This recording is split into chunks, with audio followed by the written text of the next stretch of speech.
ನಮಸ್ಕಾರ ಎಲ್ಲರಿಗೂ. ಯಾರ್ಯಾರು ಮೊದಲನೇ ಬಾರಿ ನನ್ನ ಚಾನಲ್ಗೆ ಬರ್ತಾ ಇದ್ದೀರಾ, ಲೈಕ್, ಶೇರ್ ಹಾಗೂ ಸಬ್ಸ್ಕ್ರೈಬ್ ಮಾಡೋದನ್ನ ಮರಿಬೇಡಿ. ಇವತ್ತಿನ ಅಪ್ಡೇಟ್ ನೋಡೋಣ. ರೀಸೆಂಟ್ಲಿ ಎಲ್ಲರಿಗೂ ಗೊತ್ತಿರೋಂಗೆ ಒಂದು ತಮಾಷೆ ಕತೆ ನಡೆದಿದೆ. ಅದೇನು ಅಂತ ವಿಡಿಯೋ ನೋಡ್ಕೊಂತಾನೆ ಎಕ್ಸ್ಪ್ಲೇನ್ ಮಾಡ್ತೀನಿ, ಬನ್ನಿ. ಇತಿಹಾಸದಲ್ಲಿ ಪ್ರಪ್ರಥಮವಾಗಿ ಇಬ್ಬರು ಒಟ್ಟಿಗೆ ಸ್ನಾನ ಮಾಡ್ತಾರೆ. ಇವ್ರು ಹಿಂಗೆ ತಮಾಷೆ ಮಾಡ್ತಾ ಇರ್ತಾರೆ ಅವಾಗ ಗಾಬರಿನೂ ಮಾಡಿದಾರೆ ಈ ಸಲ. ಇದರ ರಿಯಾಕ್ಷನ್ ಏನಿರುತ್ತೆ ಅಂತ ನೋಡ್ಬೇಕು.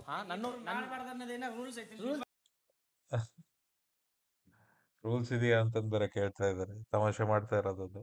ಈ ವಾರ ಗೊತ್ತಾಗುತ್ತೆ ಏನಿದು ಕರೆಕ್ಟೋ ತಪ್ಪೋ, ಮಾಡಿದ್ರೆ ಏನು ರೂಲ್ಸ್ ಬ್ರೇಕ್ ಆಗಲ್ವಾ ಅನ್ನೋದು. ನೋಡೋಣ ಇವತ್ತು ಅಪ್ಡೇಟು. ನಾನು ಬರ್ತೀನಿ ಅಂದ್ರೆ ನನ್ನ ಬರ್ರಿ ಅಂದ್ರು. ಗಾಬರಿ ಆಗಿದ್ದಾರೆ. ಬಾಗ್ಲಾಕಂತಗಿ ಆಮೇಲೆ ನೀನು ಧನ್ಯೋಸ್ಮಿ, ಒಳ್ಳೇದಾಗ್ಲಿ. ತಮಾಷೆಯಾಗಿನ ಕ್ಯಾರಿ ಔಟ್ ಮಾಡ್ತಾ ಇದಾರೆ. ಏನೇ ಬೆನ್ನು ಉಜ್ಕೊಂಡ ಇಲ್ಲಿ ನೋಡಿ ಅಂದ್ರೆ ಇನ್ನೊಬ್ರು ಬೆನ್ನು ಉಜ್ಕೊಂಡ ಇಬ್ರು ಬಿಗ್ ಬಾಸ್ ಗಾಬರಿಯಾಗಿ ಬಿಗ್ ಬಾಸ್ ಅಂತಂದ್ರೆ ರಿಯಾಕ್ಷನ್ ಕೊಡ್ತಾರೆ. ಏನು ರಿಯಾಕ್ಷನ್ ಇಲ್ಲ. ಇಬ್ರು ಇವನ್ ಬೆನ್ನು ಉಜ್ತಾನೆ. ಇದೆಲ್ಲ ಒಟ್ಟಿಗೆ ಸ್ನಾನ ಮಾಡಿದ್ರಲ್ಲಿ ಏನು ತಪ್ಪಿಲ್ಲ. ತಪ್ಪಿಲ್ಲ, ನೀವು ಸ್ವಿಮ್ಮಿಂಗ್ ಪೂಲ್ ಅಲ್ಲಿ ಮಾಡ್ತೀರಲ್ಲ. ಇತ್ತೀಚೆಗೆ ಇವರಿಬ್ರು ತಮಾಷೆಯಿಂದಾನೆ ನೋಡ್ಬೇಕು ಅಂತ ಅನ್ಸೋದು. ಇನ್ನೊಂದು ಅದೇ ತರದ್ದು ವಿಚಾರ ನಡೆದಿತ್ತಲ್ವ, ಅದನ್ನು ಕೂಡ ನೋಡ್ಕೊಂಬರೋಣ ಬನ್ನಿ.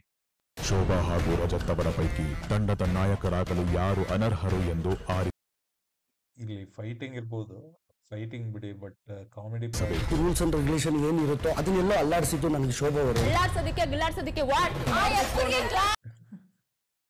ಅವ್ರಿಬ್ರು ರಿಯಾಕ್ಷನ್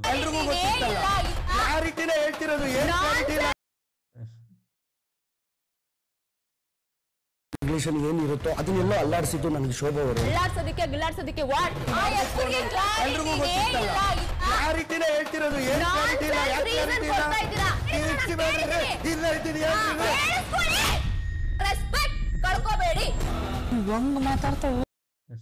ಇವರಿಬ್ರು ಜೋಡಿಯಿಂದ ಸ್ವಲ್ಪ ಕಾಮಿಡಿ ಜಾಸ್ತಿ ಇದೆ ಬಿಗ್ ಬಾಸ್ ಹೌಸ್ ಅಲ್ಲಿ. ನಾವು ನೀವು ಹೋದ್ರೆ ಹುಚ್ಚಿನ ಬೇಕು ಅಂತೇಳಿ ಸ್ವಲ್ಪ ಚೆನ್ನಾಗಿ ಕಾಮಿಡಿ ಮಾಡ್ತಾ ಇದ್ದಾರೆ ಇಬ್ರು. ಹೀಗೆ ಮುಂದುವರಿಲಿ ಅಂತ ಹೇಳ್ತೀನಿ. So all the very best ಇಬ್ರಿಗೂ. ಹಾಗೆ ಇವರಿಬ್ರಿಗೂ ಸಪೋರ್ಟ್ ಮಾಡೋರು ಕಮೆಂಟ್ ಬಾಕ್ಸ್ ಅಲ್ಲಿ ಕಮೆಂಟ್ ಮಾಡಿ. ಇವರಿಬ್ರಿಗೆ ಅಂತ ಅಂದಲ್ಲ, ಯಾರಿಗೆ ಸಪೋರ್ಟ್ ಮಾಡ್ತೀರಾ ಅಂತಂದ್ರೂ ಕಮೆಂಟ್ ಬಾಕ್ಸ್ ನಲ್ಲಿ ಕಮೆಂಟ್ ಮಾಡೋದನ್ನ ಮರಿಬೇಡಿ. ಇಂಥದ್ದೇ ಕಂಟೆಂಟ್ ಬೇಕು ಅಂತಂದ್ರೆ ಅದನ್ನು ತಿಳಿಸ್ಕೊಡಿ. ನಿಮಗೆ ನಾನು ಮಾಡ್ತಾ ಇರೋ ಕಂಟೆಂಟ್ ಇಷ್ಟ ಆಯಿತು ಅಂತಂದ್ರೆ ಚಾನೆಲ್ನ ಸಬ್ಸ್ಕ್ರೈಬ್ ಮಾಡಿ, ಹಾಗೆ ಲೈಕ್ ಮಾಡೋದನ್ನು ಮರಿಬೇಡಿ. Thank you.